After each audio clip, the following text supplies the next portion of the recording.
Understanding Psychosis, The Woman Who Birthed Rabbits. Introduction. Okay, you'll have to give me grace for the clickbait-esque title, but the story does exist and it gives good transitionary information. While historians and medical professionals alike have not diagnosed Mary Toff with psychosis, it acts as a cautionary tale of exploitation and coercion. Mary Toff's story. Toft, an Englishwoman from Surrey, was the subject of controversy in 1726 when she had tricked doctors into believing she had birthed rabbits. Mary was originally pregnant in 1726, but sadly, as was the case of many poor folks forced to work while carrying, she lost it. She claimed to have given birth to various animal parts, which then prompted the arrival of a local surgeon by the name of John Howard. He helped deliver several pieces of animal flesh, to which he notified other prominent physicians. This helped bring the case to the attention of King George I's surgeon of the royal household, Nathaniel St. Andre. Nathaniel believed the case genuine, but the king sent another surgeon, Syracius Allers, I definitely said that wrong, who was much more skeptical. By then, Toft was famous and had been brought to London, where her body was studied under intense scrutiny. This made Mary fearful, and producing no more rabbits, she confessed to the hoax and was imprisoned. The medical profession faced public mockery, which created panic through the ruin of several prominent surgeons' careers. On many occasions, the event was satirized, most notably by William Hogarth, who was especially critical of the medical profession's gullibility. Eventually, Toft was released and sent home without charge, mostly because they didn't know what to charge her with. For a time afterwards, people held doubts about the competence and ethics of physicians. Mary Toft had complained about painful complications early on in her pregnancy, passing several pieces of flesh that may have been the result of an abnormally developing placenta. One surgeon, who was published in the Female Physician, John Mowbray, was a proponent of maternal impression. This was a widely held belief that conception and pregnancy could be influenced by the mother's dreams or views.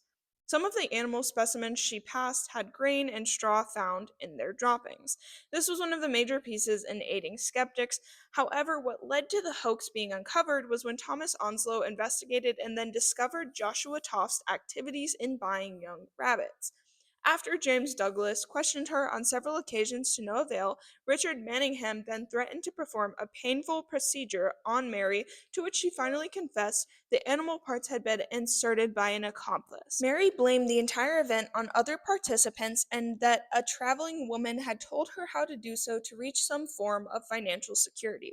Crowds stalked her for months, hoping to get a brief view of Toft, yet little is known about her later life. She was briefly imprisoned for receiving stolen goods, and in 1763, Mary Toft passed away, and her obituary ran alongside aristocrats in London newspapers. Wikipedia Contributors 2022. Re-examining.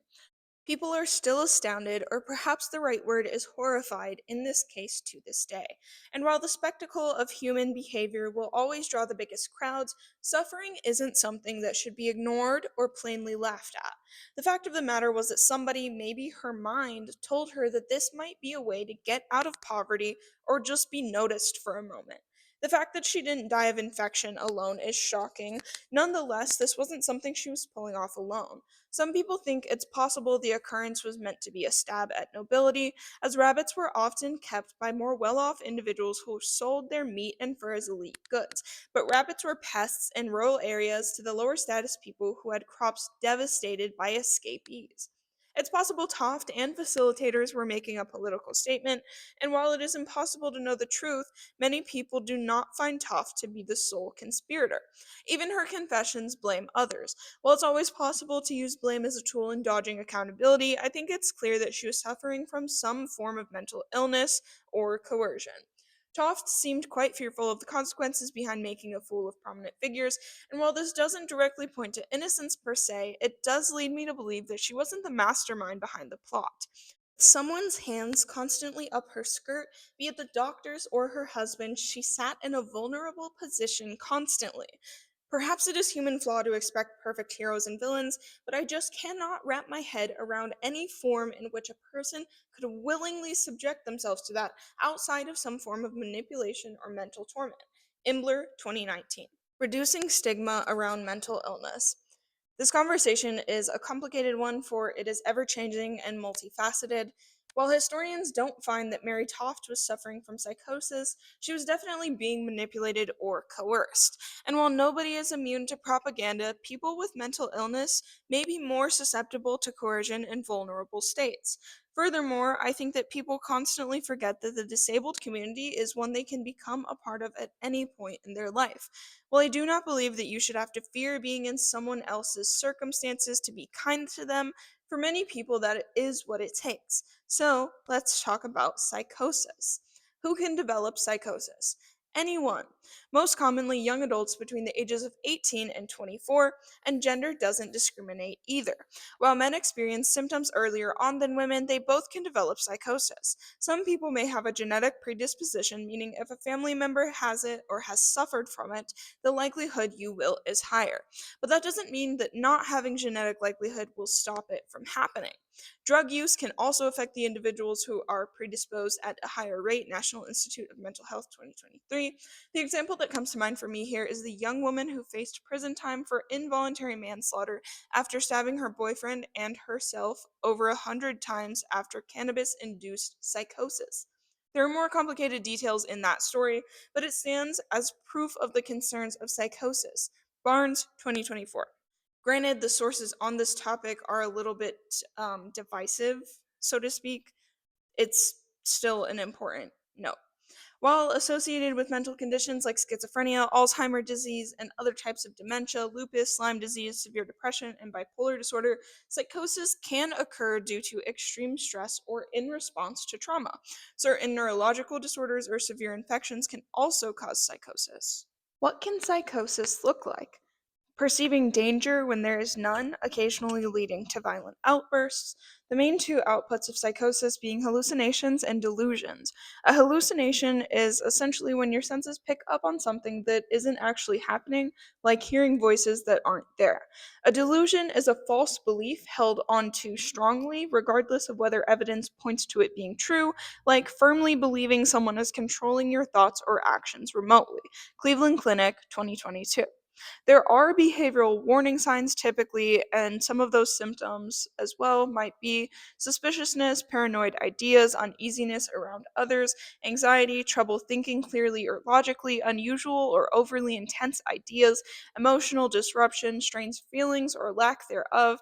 Decline in self care or personal hygiene, disruption of sleep patterns such as difficulty falling asleep and reduced amount of sleep, difficulty separating fantasy from reality, confused speech or trouble communicating, lack of motivation, sudden drop in performance, which may show up in grades for a student or output at work, difficulty functioning overall. People experiencing a psychotic episode may behave in unpredictable ways and potentially harm themselves or others. With treatment, the risk of suicide and violence with psychosis decreases, and it is important to seek help if you believe you are struggling. If you or someone you know begin to show changes in behavior like those listed above, or previously mentioned, that begin to intensify or do not go away, please reach out to a healthcare provider. National Institute of Mental Health 2023. I know this has been a shorter video essay than what I usually do. It is kind of difficult to talk about. My grandmother has schizophrenia, and she had it during one of the most dangerous times to be suffering from mental illness. Neurolaunch Editorial Team 2025. She faced electroshock therapy, and in a lot of ways, it's apparent that she was never the same. My mother shows many of the symptoms that my grandmother struggled with and inherited the same strong belief in the medical field's abject failure. She hardly took us to the doctor. There were times some of us had fevers of 103 or more, got bad cuts, etc., and were not taken in. She held this belief that we couldn't be medicated, and when we really needed it, she posed odd rules or occasionally sold the meds, or they were expired. She struggled with a lot of things, and I constantly fear the ever increasing odds of developing schizophrenia myself. And while most of my understanding does not come from direct personal experience, I would say it's firsthand. I watched my mother deteriorate before my eyes in the same way I am sure she watched hers. The only difference is that my idea of love did not become twisted. I think my mother most certainly believes that the things she is doing for her children are out of love. Remember that schizophrenia is wrapped up warmly in delusions. Part of the reason why it is so complex to dissect and truly understand is because she doesn't believe in any way. In fact, I don't know that she's capable of believing that she harmed us, or that the harm that she subjected us to is any different from love.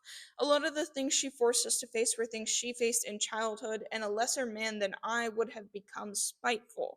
In fact, in many ways, I was fueled by spite and trying to become better. And it reminds me of this YouTube video I watched recently titled The Only War You Will Not Win, in which the author dissects the topic of good and evil. I've written about this before and how I believe in many ways trying to escape the evil parts of us fuels the fight. Human characteristics are not inherently good or bad, rather, the way we implement them and each step afterwards. Being selfish can look like taking time to grieve by yourself, which may be viewed badly until you recognize that you can help others better after you handle your own first. And I think that that is the major difference between whether someone is or isn't capable of raising kids.